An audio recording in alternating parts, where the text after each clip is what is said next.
से कुछ मील की दूरी पर घने जंगलों के बीच एक रहस्यमयी तालाब स्थित था। कहते हैं कि वह तालाब साधारण नहीं था। उसकी सतह पर सोने जैसी चमक थी। सूरज की किरणें जब उस पर पड़तीं, तो ऐसा लगता मानो पूरा जंगल सुनहरी रोशनी में नहा गया हो। उस तालाब को सोने का तालाब कहा जाता था और उसके चारों ओर रहस्य और खौफ की कहानियां फैली हुई थी। गांव के बुजुर्ग कहते थे कि उस तालाब के पास जाना मना था। जिसने भी उस तालाब के पास जाने की कोशिश की, वह कभी लौट कर नहीं आया। कुछ लोगों का मानना था कि वहां एक तांत्रिक का वास है, जो काले जादू में निपुण था। कहते हैं, उस तांत्रिक को अमरत्व प्राप्त करने के लिए हर पूर्णिमा की रात एक सफेद कबूतर की बलि देनी पड़ती थी। लेकिन क्यों? यह रहस्य अब तक अनसुलझा था। राजकुमारी श्रेया को इन कहानियों पर विश्वास नहीं था। उसने सोचा, यह सब गांव वालों के मन का भ्रम है। एक दिन उसने निश्चय किया कि वह उस तालाब के रहस्य को स्वयं जाकर देखेगी। अगली पूर्णिमा की रात जब चांद अपनी पूर्ण रोशनी में चमक रहा था, श्रेया ने अपने घोड़े पर सवार होकर जंगल की ओर प्रस्थान किया। उसके साथ उसकी विश्वास पात्र दासी माया भी थी। दोनों के दिलों में एक अजीब सा डर था, पर श्रेया का निश्चय अटल था। जंगल का रास्ता घना और भयानक था। हर तरफ ऊंचे ऊंचे पेड़, लहराती बेलें और अजीब सी खामोशी फैली हुई थी। माया के चेहरे पर डर साफ झलक रहा था, लेकिन श्रेया के कदम बिना रुके आगे बढ़ते रहे। अचानक माया ने कहा, राजकुमारी, हमें लौट जाना चाहिए। यह जगह सही नहीं लग रही। श्रेया ने उसकी बात को अनसुना करते हुए कहा, डरने की कोई जरूरत नहीं माया। बस कुछ ही दूर और फिर हमें वह तालाब दिखेगा। जैसे जैसे वे आगे बढ़ते गए, हवा ठंडी और भारी होती गई। पेड़ों के बीच से कभी कभी सफेद धुंध जैसी आकृतियां दिखाई देती, मानो कोई उन्हें देख रहा हो। माया ने घबराकर पीछे मुड़कर देखा, पर वहां कुछ नहीं था। राजकुमारी, मुझे सच में कुछ अजीब लग रहा है, माया ने कांपती आवाज में कहा। श्रेया ने उसके कंधे पर हाथ रखते हुए कहा, हमें बस सच का पता लगाना है। अगर वह तांत्रिक सच में है, तो हमें उसका सामना करना ही होगा। उनकी बातें खत्म भी नहीं हुई थीं कि एक हल्की सी आवाज सुनाई दी, जैसे किसी ने उन्हें पुकारा हो। दोनों ने एक दूसरे की ओर देखा। वह आवाज हवा के साथ आई थी, रहस्यमयी और धीमी। तुम्हें भी वो आवाज सुनाई दी? माया ने सहमे स्वर में पूछा। श्रेया ने सिर हिलाते हुए कहा, हाँ, और यही तो हमें और आगे बढ़ने का इशारा कर रही है। आवाज के पीछे चलते चलते वे दोनों एक घने पेड़ों के झुरमुट में पहुंच गईं। वहां से हल्की हल्की सुनहरी चमक दिख रही थी। जैसे ही उन्होंने पास जाकर देखा, उनकी आंखें हैरत में पड़ गईं। उनके सामने वही सोने का तालाब था, जिसकी कहानियां उन्होंने सुनी थी। तालाब की सतह पर चांदनी की परछाई पड़ रही थी, और वह मानो सोने की चादर में तब्दील हो गई हो। माया ने भयभीत होकर कहा, यह सच में वही तालाब है। हमें यहां नहीं आना चाहिए था। श्रेया ने उसकी बात को नजरअंदाज करते हुए तालाब के किनारे पर कदम रखा। तालाब के चारों ओर रहस्यमयी आकृतियां उभरी हुई थीं, जैसे किसी ने मंत्रों से उसे घेरा हो। श्रेया ने झुककर पानी को छूने की कोशिश की, लेकिन जैसे ही उसकी उंगलियां पानी के करीब पहुंची, एक भयंकर गरज की आवाज जंगल में गूंज उठी। माया चीख पड़ी, चलो यहां से, यह स्थान सुरक्षित नहीं है। लेकिन श्रेया के चेहरे पर जिज्ञासा और भी बढ़ गई थी। उसने कहा, अब तो मुझे सच जानना ही है। जंगल की गूंजती आवाज के साथ ही तालाब की सतह पर लहरें उठने लगीं। पानी अचानक सोने से रक्तवर्ण में बदलने लगा, और उसी क्षण एक काली परछाई तालाब के बीचों बीच उभरने लगी। माया ने घबराकर श्रेया का हाथ पकड़ा, पर श्रेया की नजरें तालाब के बीच स्थित उस आकृति पर जमी रहीं। कौन हो तुम? श्रेया ने तेज आवाज में पुकारा। परछाई धीरे धीरे एक आकार में बदलने लगी। लंबा काला चोगा, झुर्रीदार चेहरा और गले में असंख्य हड्डियों की माला।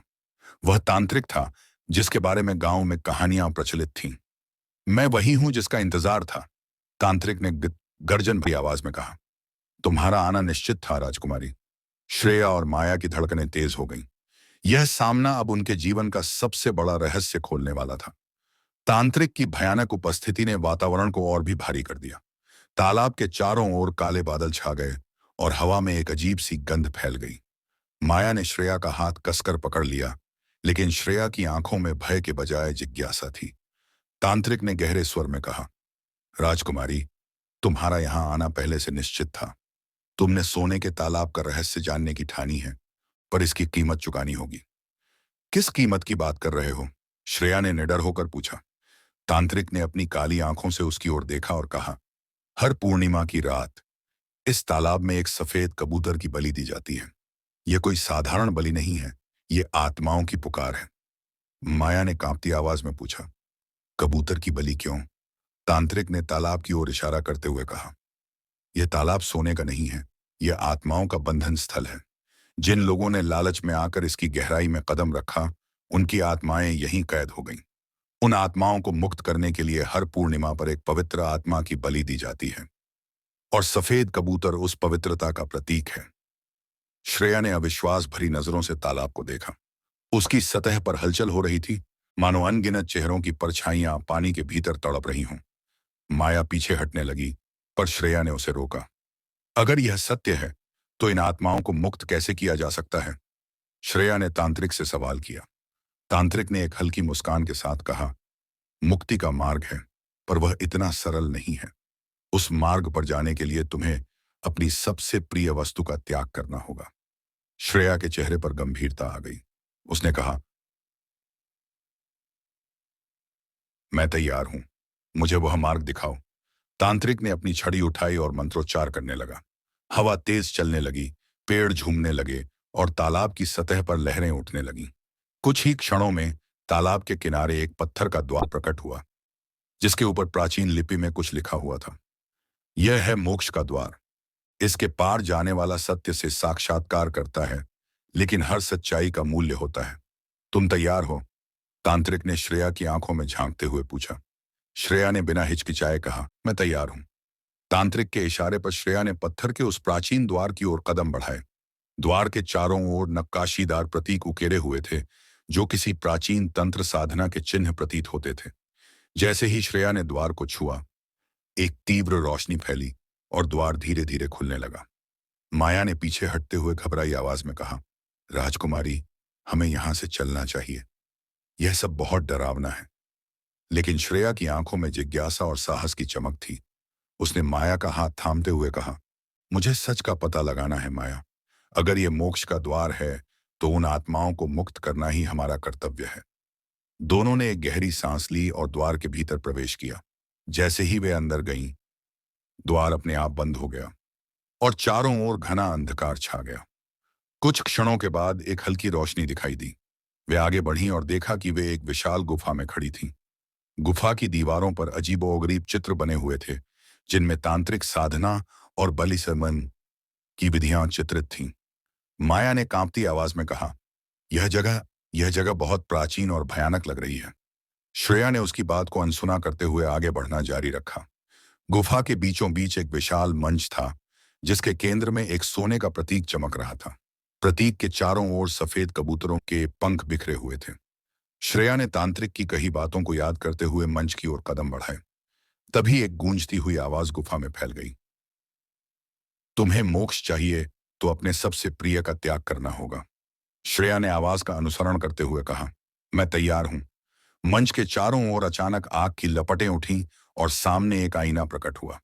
उस आईने में श्रेया की परछाई दिखाई दी, लेकिन वह परछाई मुस्कुरा रही थी, जबकि श्रेया के चेहरे पर संजीदगी थी। यह क्या है? माया ने डरते हुए पूछा। श्रेया ने ध्यानपूर्वक देखा और तभी परछाई ने कहा, त्याग सिर्फ भौतिक वस्तुओं का नहीं होता, आत्मा के अंश का भी होता है। अगर तुम सच में मोक्ष चाहती हो, तो अपनी आत्मा का एक अंश त्यागना होगा।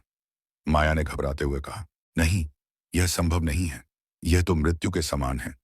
पर श्रेया की आंखों में एक दृढ़ निश्चय था। उसने गहरी सांस लेते हुए कहा, अगर इन आत्माओं को मुक्ति मिल सकती है। श्रेया का निर्णय अंतिम था।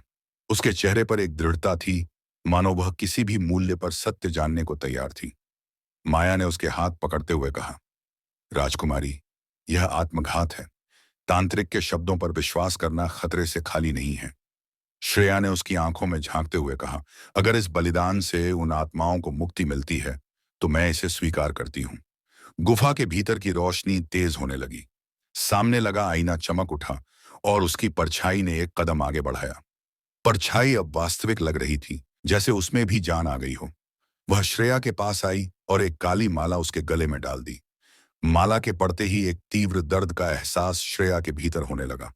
माया चीख पड़ी, झक क्या हो रहा है राजकुमारी? पर श्रेया ने उसे रुकने का इशारा किया। आईने में तांत्रिक की आकृति उभर आई। उसकी आंखें चमक रही थीं। उसने गर्जन करते हुए कहा, त्याग पूरा होने वाला है। अब इन आत्माओं को मुक्ति मिलेगी। तभी गुफा की दीवारों पर बंधी आत्माओं की परछाइयां एक एक करके बाहर आने लगीं। उनके चेहरे पर राहत और शांति का भाव था। श्रेया की आंखों से आंसू बहने लगे, पर उसने अपने पैरों को हिलने नहीं दिया। आत्माएं एक एक कर उस सोने के प्रतीक में समाती गईं और एक प्रकाश पुंज में बदल गईं। माया ने देखा कि जैसे जैसे आत्माएं मुक्त हो रही थीं, श्रेया का चेहरा पीला पड़ता जा रहा था।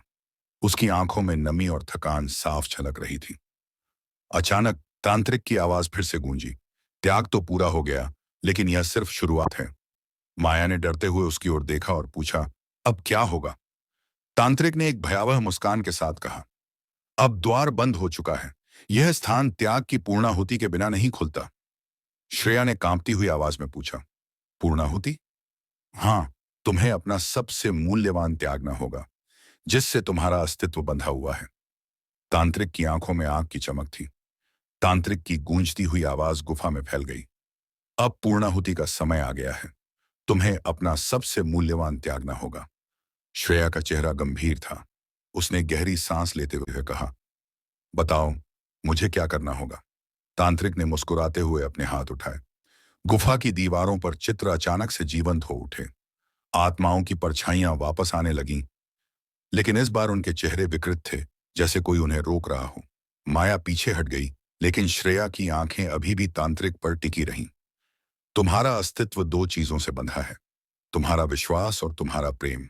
इनमें से किसी एक का त्याग ही पूर्ण होती है, तांत्रिक ने धीमे स्वर में कहा। श्रेया ने क्षण भर के लिए अपनी आंखें बंद की। उसके मन में माँ पिता का चेहरा उभरा, महल की यादें और बचपन के वो अनमोल पल।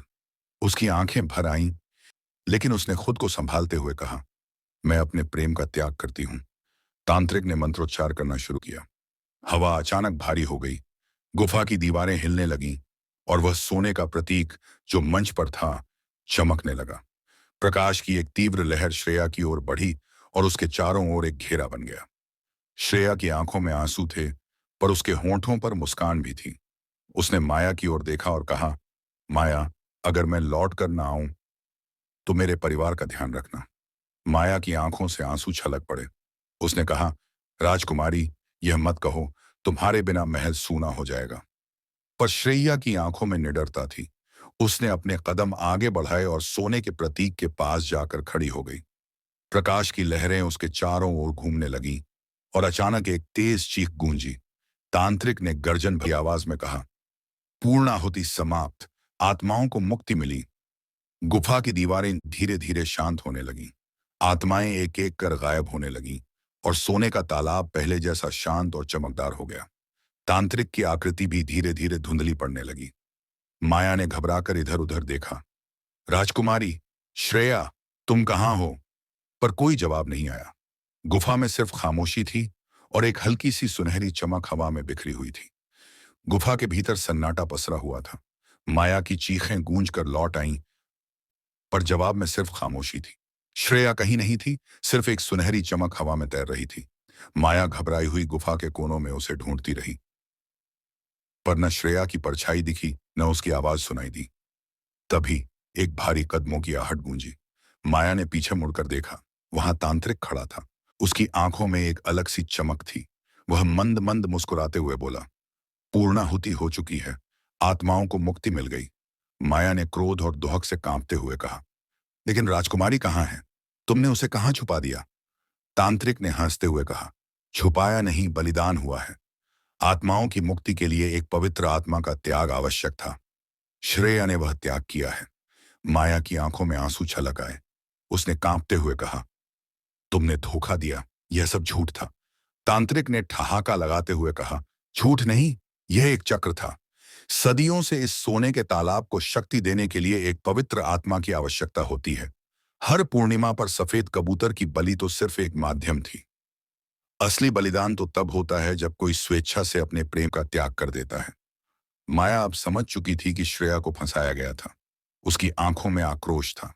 उसने तलवार उठाई और तांत्रिक की ओर बढ़ी, पर तांत्रिक ने हवा में एक इशारा किया और माया के कदम रुक गए। तुम कुछ नहीं कर सकती। इस चक्र को तोड़ना असंभव है।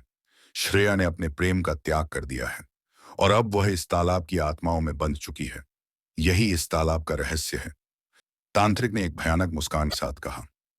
माया की आंखों में आंसू छलक आए। वह घुटनों के बल गिर पड़ी। नहीं, यह सच नहीं हो सकता। तांत्रिक ने गुफा से बाहर की ओर इशारा किया। सोने का तालाब अब पहले से भी अधिक चमकदार हो गया था। उसकी सतह पर हल्की हल्की लहरें उठ रही थीं और उनमें एक परछाई तैर रही थी, श्रेया की।